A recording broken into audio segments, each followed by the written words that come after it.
एसीबीची अहमदनगरमध्ये कारवाई झाली आहे। अहमदनगर मनपाचे आयुक्त पंकज जावळेंच्या दालनाची झाडाझडती घेण्यात आली। आयुक्तांच्या कार्यालयातील अधिकाऱ्यांच्या देखील घरी झाडाझडती घेण्यात आलेली आहे। मनपा आयुक्तांचे शासकीय घराला टाळं मारण्यात आलं। बांधकाम परवानगीसाठी लाच घेतल्याचा आयुक्तांवर आरोप आहे।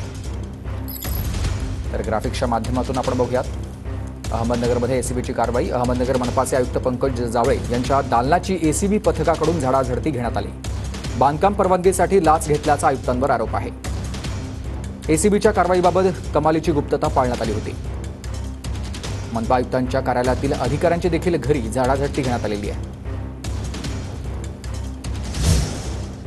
छत्रपती संभाजीनगर एसीबीकडून अहमदनगरमध्ये मोठी कारवाई जी आहे ती झालेली आहे। आपण बघतो की अहमदनगर महानगरपालिकेचे जे आयुक्त आहे पंकज जावळे यांच्या कार्यालयाची झाडाझडती जी आहे ती घेण्यात आलेली आहे। या ठिकाणी एसीबीच्या कारवाईमध्ये मोठी गुप्तता जी आहे ती देखील पाळण्यात आलेली आहे। महानगरपालिकेचे आयुक्तांचं कार्यालय जे आहे त्या कार्यालयाची आणि घराची देखील झाडाझडती घेतलेली आहे आणि आता कार्यालय जे आहे ते सील देखील या ठिकाणी करण्यात आलेलं आहे। सकाळी 7 वाजल्यापासून ही कारवाई सुरू आहे। कुठेतरी बांधकाम परवान्याच्या संदर्भात ही लाच स्वीकारल्याची मागणी देखील केली होती। 8 लाखाची ही मागणी होती असे आरोप जो आहे तो होत आहे आणि त्या पार्श्वभूमीवरती ही कारवाई जी आहे ती करण्यात आलेली आहे। मात्र कमालीची गुप्तता जी आहे ती देखील पाळण्यात येत आहे।